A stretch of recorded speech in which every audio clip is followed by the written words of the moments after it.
Hello les pilotes, ravi de vous retrouver aujourd'hui. Donc en cette période incroyable pour l'humanité, pour la francophonie, pour chacun d'entre nous, nous vivons tous des choses inhabituelles. Nous vivons tous des transformations sous-jacentes ou apparentes. Et dans ces évolutions, on peut se sentir déconnecté de l'autre, puisque c'est tellement intense pour chacun d'entre nous que cette espèce de machine à laver nous coupe un petit peu de la connexion à l'autre. Et tu le vois aussi dans les différents groupes habituellement, tu vois que toutes les cartes sont rebattues, en fait, et que beaucoup de gens sont perdus. Quand c'était le Covid, au moment de la vaccination, c'était clair, on s'est rassemblés dans le non. Et là, comme on est tous à des différents niveaux d'évolution, qui vont se rattraper, hein, qui vont s'aligner, tu as beaucoup de gens qui sont perdus, qui sont en difficulté et qui doivent vivre cette difficulté dans un certain isolement avant de pouvoir reconnecter différemment. Donc, mon coup de gueule, c'est par rapport à l'incompréhension de la situation, tu vois, et aux divisions, parce qu'il y en a qui jouent aussi avec ces divisions, parce que effectivement, on est plus fort quand on est ensemble. Donc voilà, c'était toute ma vérité sur Internet aujourd'hui. Donc oui, ce que je pense, c'est que, tu sais, ça fait vraiment des crises comme ça. Crise, et ça s'accélère. Et à un moment donné, il va y avoir une épiphanie collective. Et là, on sera rassemblés. Donc en attendant, tu vois, j'ai le chakra de la gorge qui travaille. Je m'en étouffe. Mais tout ça pour vous dire de vivre cette période dans la plus grande sérénité, le plus grand calme, la plus grande paix, puisqu'effectivement, tout ça est fait pour accélérer le processus de réveil de beaucoup de gens. On va le voir avec le podium de Julien. On est souvent réveillé sur un aspect, mais pas sur l'autre. Tu vois, on va parler de Jovanovic, Julien. Il y a des super choses chez Jovanovic. Il y a des choses, je vais te faire des révélations. D'accord? Mais ça sera en privé.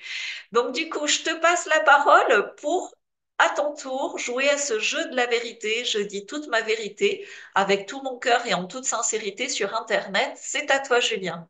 Alors, bonjour à tous. La vérité, c'est que tout simplement, Dieu est vérité. La preuve, c'est l'individu, et par définition, Dieu est vérité. Exactement.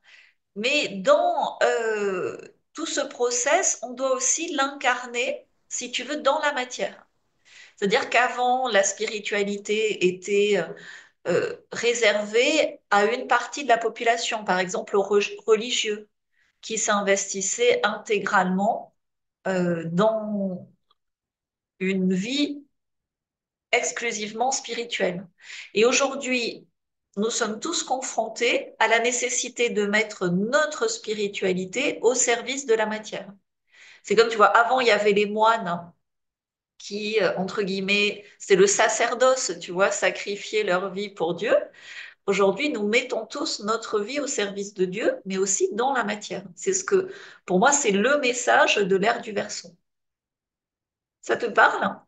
Alors oui, oui, bien sûr, c'est en ce moment, oui, la période de révélation, hein.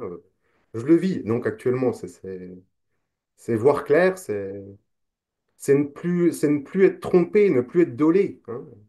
Et finalement, tout ça nous fait travailler notre discernement, puisque si tu veux, ce que nous a donné le divin de plus précieux, c'est notre libre arbitre pour pouvoir choisir.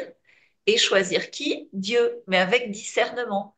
Parce que il y a beaucoup de choses diaboliques qui prennent l'apparence, qui prennent des apparences séduisantes et qui peuvent, si tu es à demi réveillé ou si tu es un peu dans la paresse ou si tu manques un peu de courage, te faire choisir des voies de garage, ce que j'appelle des voies de garage. Mais en même temps, ça me semble super important de respecter la vitesse d'éveil de chacun et dans la mesure où, parce qu'on a tous été à un moment donné pris dans une voie de garage, hein, mais juste hein, d'insister sur la nécessité de progresser.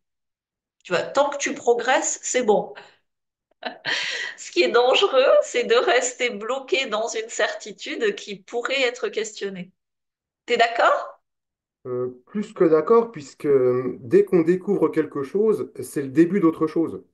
Exactement. Voilà, ce que je disais aussi, les barreaux d'une échelle, hein, tu vois. Donc, faut éviter, par peur, de s'accrocher à un barreau de l'échelle et continuer à avancer. Génial. Nathalie, c'est à toi pour toute la vérité que tu as à nous partager sur Internet ce soir. Ouvre ton micro. Voilà, moi je rejoins ce que dit Julien, ce que tu nous as envoyé sur Telegram aujourd'hui. Il y a moi je dirais renaissance, renaissance à soi-même, renaissance aussi à la spiritualité. Et je pense que ça va aller crescendo, qu'on en a tous besoin en Oui, notre temple intérieur, hein, que la spiritualité, ça sera plus peut-être au sein d'une religion en particulier. Et comme tu l'as souligné en introduction, qu'on a tous notre rôle à jouer pour l'épiphanie. Voilà, c'est ce que exactement. j'avais dans le cœur avant la connexion. C'est exactement ça, Nathalie, parce que tu vois, c'est tellement écrit et c'est tellement ressenti et c'est tellement fort qu'ils essayent, tu sais, comme toujours dans l'opposition contrôlée, de faire une récupération pour une religion mondiale. Tu sais, ils ont déjà fait, hein, je ne sais plus dans quel pays, avec un truc hyper satanique, etc. Parce qu'ils veulent récupérer ça sous l'angle extraterrestre, New Age, tu sais pas quoi, on descend d'extraterrestres, enfin, tu sais, tout, comme toujours, ils réécrivent l'histoire. Et comme ça, ben, ce mouvement spontané, ils le récupèrent.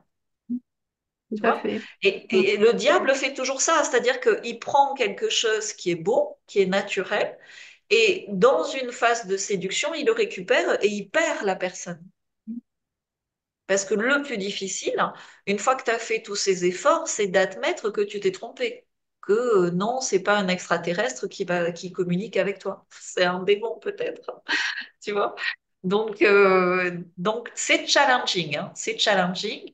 Euh, mais je pense que ce qui protège vraiment l'humanité, c'est ce qu'il a toujours protégé, c'est cette volonté d'avancer et de progresser. Absolument. Voilà. Mais en étant en avance, on a tous un grand, grand rôle à jouer en ce moment. Et la première des choses à faire est de se préserver soi, parce que c'est très perturbant.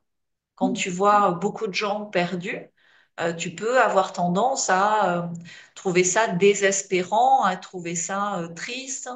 Et alors que non, si tu veux, c'est comme pendant le Covid. Même les gens qui ont fait l'erreur de se faire vacciner, ça a aidé quelque part à prouver que le vaccin était toxique. Donc c'était aussi une façon de vivre sa mission divine.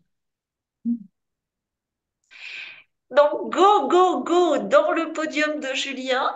À la semaine prochaine pour un nouveau jeu de la vérité, ici sur cette chaîne YouTube. Et Marion, je te mets le clap de fin. Jingle. La fin du monde, tel que nous le connaissons, se profile à l'horizon. De nombreux signes confirment son arrivée imminente. Le système perverti de nos sociétés dévoile ses faiblesses à la vue de tous. Crise économique, pénurie, épidémie sont devenus des termes qui alimentent l'inquiétude et le désarroi. Pourtant, au cœur de cette tempête, Galatée futurologue, l'oracle hors système, nous rappelle notre puissance intérieure, notre potentiel à tous. Tandis que les autres seront emportés par la tempête, ceux qui sauront réveiller leur potentiel brilleront au milieu du chaos en créant un futur désirable.